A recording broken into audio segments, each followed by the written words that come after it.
قرآن پاک میں اللہ نے فرمایا تم سے پوچھتے ہیں حیض کا حکم، تم فرماؤ وہ ناپاکی ہے، تو عورتوں سے الگ رہو حیض کے دنوں اور ان سے نزدیکی نہ کرو جب تک پاک نہ ہو لیں، پھر جب پاک ہو جائیں تو ان کے پاس جاؤ جہاں سے تمہیں اللہ نے حکم فرمایا۔ علامہ سید محمد نعیم الدین مراد آبادی رحمۃ اللہ علیہ اس آیت کے تحت تفسیر خزائن العرفان میں لکھتے ہیں کہ عرب کے لوگ یہود اور مجوس کی طرح حائضہ عورت سے نفرت کرتے تھے، یعنی جس عورت کو وہ مہینہ کورس آ جائے تو اس کے وہ نفرت کرنے لگ جاتے تھے۔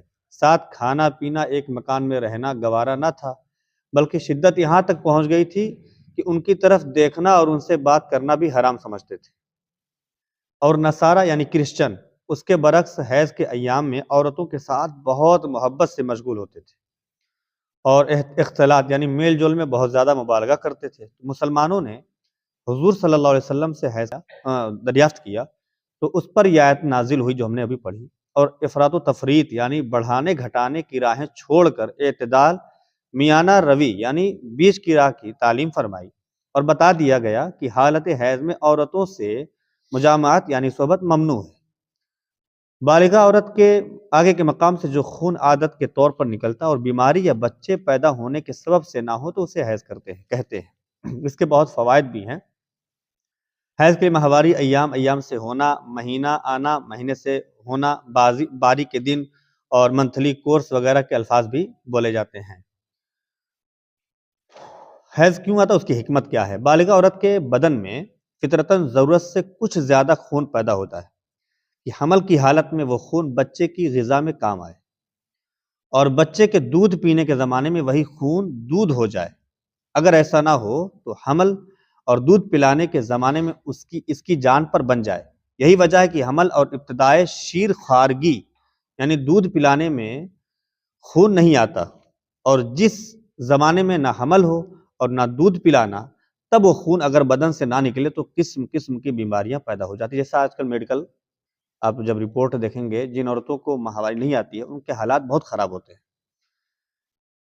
حیض کی مدت کے متعلق سماعت کر لیجئے کہ حیض کی کم سے کم مدت 3 دن اور 3 راتیں یعنی پورے 72 گھنٹے۔ اگر 1 منٹ بھی کم ہوا تو وہ حیض نہیں بلکہ استحاضہ ہے یعنی بیماری کا خون ہے، اور زیادہ سے زیادہ مدت 10 دن اور 10 راتیں یعنی 240 گھنٹے ہیں۔ اب یہ کیسے معلوم ہوگا کہ یہ استحاضہ ہے؟ تو اگر 10 دن اور 10 رات سے زیادہ خون آیا تو اگر یہ حیض پہلی مرتبہ آیا ہے تو 10 دن تک حیض مانا جائے گا، اگر اس سے زیادہ ہے تو مانا جائے گا۔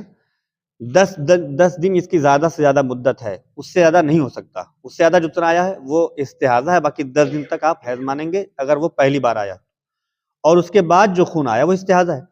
اور اگر پہلے عورت کو حیض آ چکے ہیں اور اس کی عادت 10 دن سے کم تھی تو عادت سے جتنے دن زیادہ خون آیا وہ استحاضہ ہے۔ پچھلے مہینے بعض عورتوں کو جو ہے، بعض بچیوں کو 5 دن آ گیا، کسی کو 7 دن آ گیا، تو جو 7 دن ہے اب اس بار 8 دن 9 دن آیا، تو یہ 2 دن ایکسٹرا جو ہے وہ استحاضہ کے ہوں گے۔ اس کا حکم شریعت میں الگ ہے، نماز کے، قرآن کے اور اس کا۔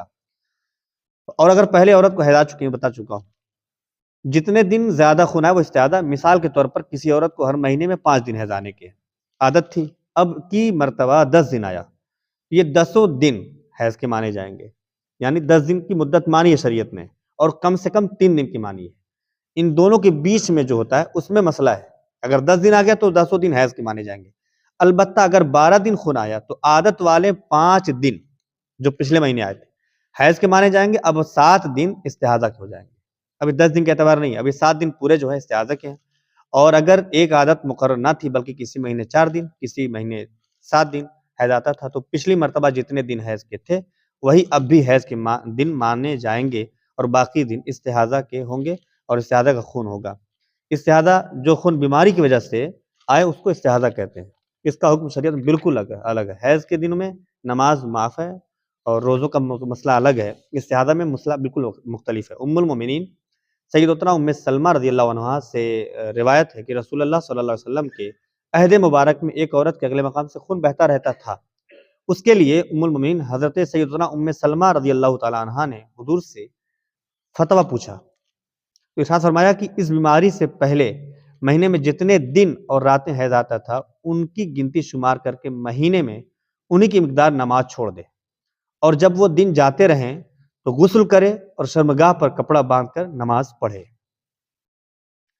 ٹھیک ہے، استحاضہ میں نہ نماز معاف ہے، یہ آخری بات، نہ روزہ معاف ہے۔ استحاضے میں نہ نماز معاف ہے نہ روزہ، نہ ایسی عورت سے صحبت حرام ہے، جبکہ حیض کی حالت میں بیوی سے قربت کرنا یہ ناجائز ہے۔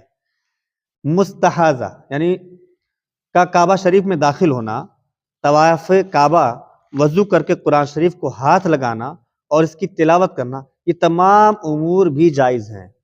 حیض کے والی عورت کے لیے جائز نہیں ہے، استحاضہ والی عورت کے لیے جائز ہے۔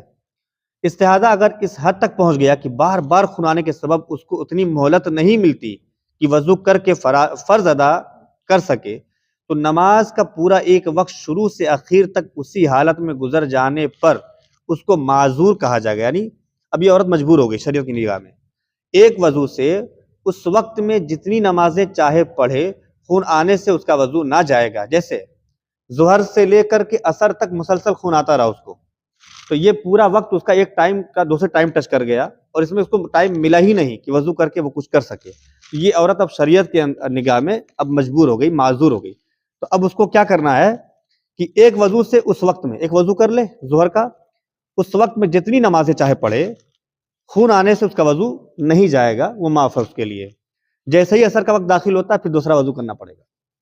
ٹھیک ہے، اگر کپڑا وغیرہ رکھ کر اتنی دیر تک خون روک سکتی ہے کہ وضو کر کے نماز پڑھ لے تو عذر ثابت نہ ہوگا، یعنی ایسی صورت میں معذور نہیں کہلائے گی۔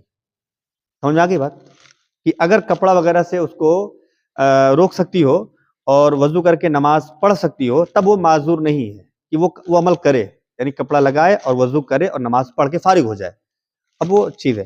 باقی اگر اتنی مہلت ملتی ہی نہ ہو تو پھر اس کے لیے حکم یہی ہے کہ معذور ہے، ایک وضو کر لے، اس وضو سے قرآن تلاوت نماز جو کرنا کرے، پھر دوسرا وقت نماز کا جیسے ہی داخل ہوگا ترنت جو ہے اس پر دوسرا وہ وضو کرنا لازم ہو جائے گا۔